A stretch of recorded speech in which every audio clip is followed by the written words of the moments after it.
ఈ దీపయాత్రలో మనం ఏ లక్ష్యంతో దీపయాత్ర చేస్తున్నామో దాన్ని సాధించే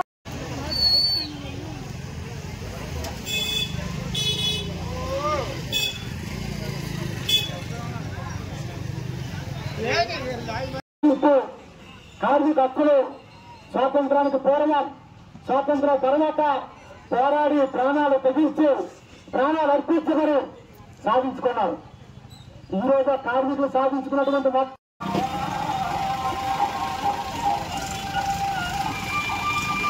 పార్లమెంట్ లో చేసిన కార్మిక వ్యతిరేక 4 లేబర్ కోడ్లు రద్దు చేయాలని చెప్పి 8 గంటల పనిదినం యథావిధిగా అమలు చేయాలని చెప్పి స్కీమ్ వర్కర్స్ ఉన్న కార్మికులందరూ కూడా కనీస వేతనం 26,000 అమలు చేయాలని చెప్పి స్వామినాథన్ కమిటీ సిఫార్సులు అమలు చేయాలని తదితర డిమాండ్ తో దేశవ్యాప్తంగా జూలై 9వ తేదీ జరుగుతున్న సమ్మెకి ప్రచార యాత్ర ఈ రోజు పాలకొండ మండల కేంద్రంలో ఈ రోజు నుండి 3 రోజుల పాటు పార్వతీపురం మన్యం జిల్లా కమిటీ ఆధ్వర్యంలో ఈ యాత్ర చేపట్టడం జరిగింది. ఈ రోజు కార్మిక వర్గం ఉరికంబాలెక్కి ప్రాణ త్యాగాలతో సాధించినటువంటి 8 గంటల పనిదినంతో సహా కార్మికులు పోరాడి సాధించినటువంటి 44 కార్మిక చట్టాలు కూడా కార్పొరేట్లకు అనుకూలంగా 4 లేబర్ కోడ్లుగా మార్చి ఆధునిక బాన్సులుగా కార్మికులు మార్చే ఈ లేబర్ కోడ్లు రద్దు చేయాలని చెప్పి, అలాగే విశాఖపట్నం స్టీల్ ప్లాంట్ తో సహా ప్రభుత్వ రంగ సంస్థల ప్రైవేటీకరణ ఆపాలని చెప్పి, అలాగే ఇప్పుడు ఏదైతే మన ఫిక్స్డ్ టర్మ్ ఎంప్లాయ్మెంట్ అనే పేరుతో పర్మనెంట్ స్థానాల్లో కాంట్రాక్ట్ అవుట్ సోర్సింగ్ కూడా ఎత్తేసి మొత్తం కార్మికుల్ని యూజ్ అండ్ త్రోగా మొత్తం బయటికి పంపించే ప్రయత్నాలు విరమించుకోవాలని చెప్పి, అలాగే రైతాంగం చేసిన పోరాట ఫలితంగా స్వామినాథన్ కమిటీ సిఫార్సులు అమలు చేస్తామని చెప్పి రైతులు పండించిన పంటలకి గిట్టుబాటు ధర అమలు చేస్తామని చెప్పారు. దాన్ని కూడా అమలు చేయట్లేదు. అలాగే జాతీయ గ్రామీణ ఉపాధి హామీ పథకాన్ని 200 రోజులకు పెంచి రోజుకు 600 రూపాయల వేతనం చెల్లించాలని తదితర డిమాండ్లతో మొత్తం కేంద్ర కార్మిక సంఘాలు, అలాగే కేంద్ర ప్రభుత్వ ఫెడరేషన్లు, రాష్ట్ర ప్రభుత్వ ఉద్యోగులతో సహా అన్ని సంఘాలు కూడా ఇప్పటికే జూలై 9 సమ్మె పిలుపునిచ్చాయి. దీనికి రైతు సంఘాలు, సంయుక్త కిసాన్ మోర్చా సంఘాలు కూడా గ్రామీణ బంధుకు పిలుపునిచ్చాయి. అందులో భాగంగా జూలై 9 జరుగుతున్న దేశవ్యాప్త సమ్మెలో పెద్ద ఎత్తున ఉద్యోగులు, కార్మికులు పాల్గొని ఈ రైతులు కార్మికులకు వ్యతిరేకంగా చేస్తున్న విధానాలు మానుకోకపోతే కార్మిక వర్గం సత్తా ఏంటో చూపించడానికని చెప్పి జూలై 9 సమ్మె ఈ ప్రభుత్వానికి ఒక గుణపాఠం కావాలని చెప్పి తెలియజేస్తున్నాం. ఇప్పటికైనా సరే కేంద్ర ప్రభుత్వ కార్పొరేట్ అనుకూల విధానాలు మానుకొని కార్మిక హక్కులు పూట్లు పొడిస్తే మాత్రం సహించేది లేదని చెప్పి తెలియజేస్తున్నాం. పి తేజస్వరావు, సిఐటి రాష్ట్ర కార్యదర్శి.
దేశవ్యాప్త సమ్మెను ఏర్పాటు చేయండి.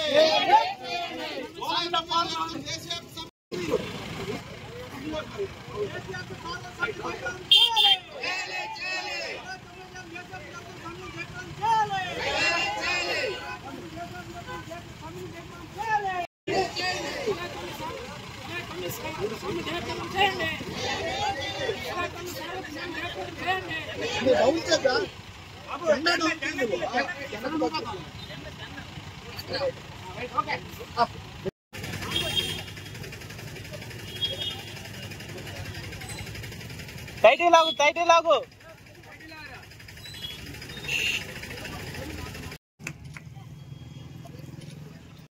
అలాగే శారదా మన జిల్లా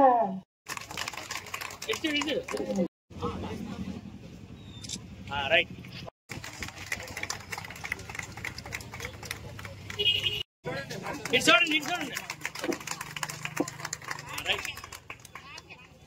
నాయకులు అంతమంది కూడా చాలా విషయాలు మాట్లాడతారు. అలాగే ఇప్పుడు ముందు సిఐటి నాయకులు గారు మాట్లాడారు, అలాగే గిరిజన సంఘం నాయకులు మాట్లాడారు. రైతు సంఘంగా అనేక విషయాలు, ముఖ్యంగా కార్మికులు నష్టపోతూ ఉన్నారు. అలాగే వ్యవసాయ కార్మికులు ఉపాధి పనికి వెళ్ళిన కానీ పొలాల్లో పనిచేసే వరకు నష్టం జరుగుతూ ఉంది. వాళ్ళకు కూడా కూలీలు సరిగా లేవు. అలాగే రైతాంగానికి నీటి సౌకర్యం లేదు. పాలకొండ ప్రాంతంలో సుమారు 6,000 ఎకరాలకి థైలాండ్ అంతా ఉంది. ఈ ప్రాంతం అంతా నీరందుక కనీసం 20 ఏళ్లు బట్టి కష్టాలు పడుతూ ఉంటే కనీసం పట్టించుకునే నాయకుడు లేడు. అలాగే ఈ వ్యవసాయ కార్మికుల కూలీలు కూడా 200 రోజులు పనిదినాలు ఇవ్వాలంటే వ్యవసాయ కూలీలు ఉపాధి పనికి కూడా డబ్బులకు నిధులు తగ్గించేసి పనులు కూడా తగ్గించుతూ ఉన్నారు. అంటే రైతులు, వ్యవసాయ కార్మికులు, అలాగే అంగన్వాడీ ఆశ సిఐటీలు, ఈ 3 వర్గాలు కలిపి ఇక్కడ ఉన్నటువంటి అందరూ కుటుంబాలు కూడా ఉన్నారు. వ్యవసాయం పనిచేసిన ఉన్నారు, మీ కుటుంబంలో ఉపాధి పనికి వెళ్ళిన వాళ్ళు ఉన్నారు, అలాగే చిరు ఉద్యోగులుగా ఉన్నారు. ఇది కాకుండా ఈ సమ్మెకి జయప్రదం చేయడానికి మేము కోరుతుంది చుట్టుపక్కల కానీ, అలాగే చుట్టుపక్కల ఉన్న షాపుల వాళ్ళు కానీ మీరు కూడా 9వ తేదీన జరిగేట కిల్లి బడ్డీలు కానీ, పెద్ద షాపులు కానీ, ఏ షాపులు అయినా సరే అందరూ కూడా సహకరించాలి. ఎందుకంటే ఆ షాపుల్లో పనిచేసే కార్మికులు రారు, తర్వాత మీకు కూడా నష్టం జరుగుతుందని నేను చెప్పదలుచుకున్నాను. ఎందుకంటే ఈ రోజు ట్రేడ్ మార్కెట్లు వచ్చిన తర్వాత వేరగట్ట పాలకొండ మొత్తం మీద ఒకే ఒక షాప్ ఉంటుంది. ఆ షాపులో ఎంత కొద్దిమంది హమాలీస్ ఉంటారు. ఆ ఒక్క షాపే మార్కెట్ అలా చేస్తుంది. మీ షాపులన్నీ ఎగిరిపోతే బట్టల షాపులు లేవు, కిల్లి షాపులు లేవు, పాన్ షాపులు లేవు, కురుకురు ప్యాకెట్ లేవు, చిరు వ్యాపారులు ఎవరు ఉండరు. ఇది ఎందుకంటే పార్వతీపురంలో సుమారు 3-4 మార్కెట్లు వచ్చాయి. అలాగే పాలకొండలు కూడా ఉన్నాయి. రానున్న రోజుల్లో మొత్తం మార్కెట్ అలా కూడా ఒకరి చేతులకు వెళ్తుంది. అలాగే రైతులు కూడా మొత్తం భూములన్నిటికీ నీరు లేక, కనీస మద్దతు ధరలు లేక రైతాంగాన్ని దూరం చేస్తూ ఉన్నారు. కాబట్టి మొత్తం ఈ ప్రాంతం అంతా కూడా ఒక టాటా వరకు, బిర్లా వరకు, అంబానీ వరకు భూములన్నీ కూడా ధారాదత్తం చేయడానికి కూడా ప్రభుత్వం సిద్ధంగా ఉంది. ఈ రకంగా కూలి చేసేవాడు కూలి లేకుండా చేస్తూ ఉంది. అందరూ కలిసి బ్రిటిష్ వాళ్ళ కాలంలాగా బానిసల్లో బతకడానికి నరేంద్ర మోడీ ప్రభుత్వం కంకణం కట్టుకుంది. కాబట్టి రైతాంగం ఏ రకంగా అయితే సుమారు 710 రోజులు ధర్నాలు చేశారు. ధర్నాలు చేసి నరేంద్ర మోడీ గారికి నల్ల చట్టాలు, వ్యవసాయ చట్టాలు వెనక్కి తీసుకొచ్చారు. అదే రకంగా కార్మికులు, కర్షకులు, గ్రామీణ కార్మికులు ఏకమే మీ తాలూకా లేబర్ కోడ్లు కలిపి వెనక్కి తీసుకొచ్చిన ప్రయత్నం వరకు మీరు చేయాలి. నేను చెప్పదలుచుకున్న ట్రేడ్ యూనియన్లోనే ముందుండేవి. దేశంలో ఏ సమ్మె చేసినా, ఏ చట్టాలు వచ్చినాయి అవన్నీ వెనక్కి తీసుకోవాలంటే ఒక్క సిఐటీకే అది ఉండేది. కానీ అటువంటిది సిఐటీ ఈ రోజు వెనకబడింది. రైతాంగం ముందుకొచ్చి ఉద్యమాలు ముందుకెళ్తా ఉన్నాయి.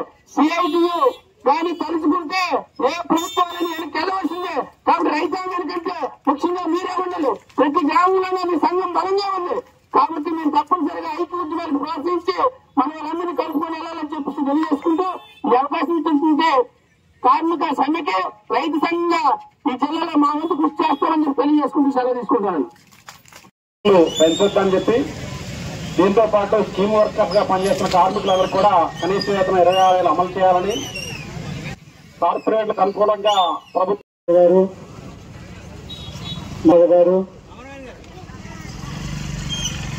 జ్యోతి గారు, ఇందిరా గారు, గౌరీ, ఉమాప్రభ, వేదిక రాము ఇప్పుడు 8 గంటలు పని చేయకూడదట. రోజుకి 12 గంటలు, 15 గంటలు పని చేయాలని చెప్పి చెప్తున్నారు. ఒక పక్షేమో వాళ్ళకి గిట్టుబాటు ధర లేదు, వాళ్ళు పండిన పంటలకు అవకాశం లేదు. కాబట్టి రైతాంగాన్ని ఆదుకోవాలనుకుంటే వాళ్ళకి కావాల్సినటువంటి ప్రాజెక్టు నిర్మాణం చేయాలి. వాళ్ళ పండిన పంటకి గిట్టుబాటు ధర కావాలని కూడా ఈ సమ్మెలో దేశవ్యాప్తంగా రైతాంగం పాల్గొంటుంది. పథకంలో పనిచేస్తున్నారు దేశం మొత్తం మీద. వాళ్ళందరికీ కూడా కనీసం సంవత్సరం 200 రోజుల పనిదినాలు కల్పించి 500 రూపాయలకు తక్కువ లేకుండా వేతనం కావాలని చెప్పేసి వేళ ఆ విధంగా కూడా ఈ సమ్మెలో దేశవ్యాప్తంగా ఉన్నటువంటి 12 కోట్ల మంది వ్యవసాయ కార్మికులు కూడా పాల్గొంటున్నారు. అలాగే సుమారు 35 కోట్ల మంది అసంఘటిత కార్మికులు ఉన్నారు. ఆటో, రిక్షా లేకుంటే హమాలీగా వీళ్ళెవరికి కూడా భద్రత లేదు. వీళ్ళందరినీ కూడా కార్మికులుగా గుర్తించి వాళ్ళందరికీ కూడా ఇవాళ ఇవ్వాలని చెప్పేసి, సంక్షేమ పథకాలు అమలు చేయాలని చెప్పేసి ఈ సమ్మెలో డిమాండ్లుగా మనం పెట్టుకోవడం జరిగింది. మరి గిరిజన ప్రాంతం దేశం మొత్తం సుమారు 14 కోట్ల మంది గిరిజనులు ఉన్నారు. పాలకొండలో దీప్తి యాత్ర ప్రారంభ సభకు హాజరైన అంగన్వాడీ, ఆశా, అలాగే రైస్ మిల్ వర్కర్లు, మున్సిపాలిటీ వర్కర్లు, భవనము, ఆటో, తోపుడుపల్లి కార్మికులు, ప్రధానంగా మార్కెట్ కళాశీ యూనియన్ ఈ నిర్వహణలో సాగిపడి ఈ జాతరకి ఏర్పాట్లు చేసిన మార్కెట్ కళాశీ యూనియన్ సభ్యులందరికీ కూడా సిఐటియు జిల్లా కమిటీ తరఫున పేరు పేరున ముందుగా అందరికీ కూడా అభినందనలు తెలియజేస్తా ఉన్నాం. మరి మనం ఇక్కడ హాజరయ్యాం ప్రారంభ సభకి అన్ని రంగాల నుంచి.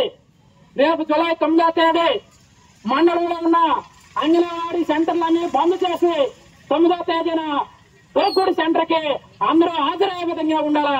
అలాగే మండలంలో ఉన్న ఆశా వర్కర్లు అందరూ హాజరు కావాలా, మధ్యాహ్నం భోజనం కార్మికులు హాజరు కావాలా, మున్సిపాలిటీ కార్మికులు మొత్తం హాజరు కావాలా, మార్కెట్ కళాశాలు, రైస్ మిల్ కళాశాలు, ఆటో కళాశాలు మొత్తం మన సిఐటి అనుబంధ సంఘాలే కాదు, అనుబంధాలు లేని కార్మికులు కూడా ఈ రోజు నుంచే రేపు 7వ తేదీ వరకు విస్తృత ప్రచారము, పాదయాత్రలు, బైక్ యాత్రలు, వీధుల్లో గ్రూప్ సమావేశాలు వేసి లేబర్ కోడ్ల వల్ల కార్మిక వర్గానికి నష్టం ఏం జరుగుతుందో చైతన్యం ఎక్కించి రేపు జూలై 9వ తేదీ పాలకొండ మండల కేంద్రంలో మొత్తం యావత్ కార్మికులు ఐక్య పోరాటాల ద్వారా కేంద్ర ప్రభుత్వానికి ఒక హెచ్చరిక చేయడానికి మీరు అందరూ పాల్గొనాలని చెప్పేసి మీ అందరికీ విజ్ఞప్తి చేస్తూ ఇక్కడ నుండి జూలై 9వ తేదీ అందరం ఐక్యంగా పాల్గొనడానికి కావాల్సిన ప్రచారమే ఈ వేదిక నుండి మీ అందరికీ పిలిపిస్తూ రేపు 9వ తేదీ జరగబోయే సమ్మెకి జయప్రదం చేయాలని కోరుతూ ఇక్కడ జీపీ యాత్ర రాష్ట్ర కార్యదర్శి తేజేశ్వర గారు జెండా ఊపి ప్రారంభిస్తారు.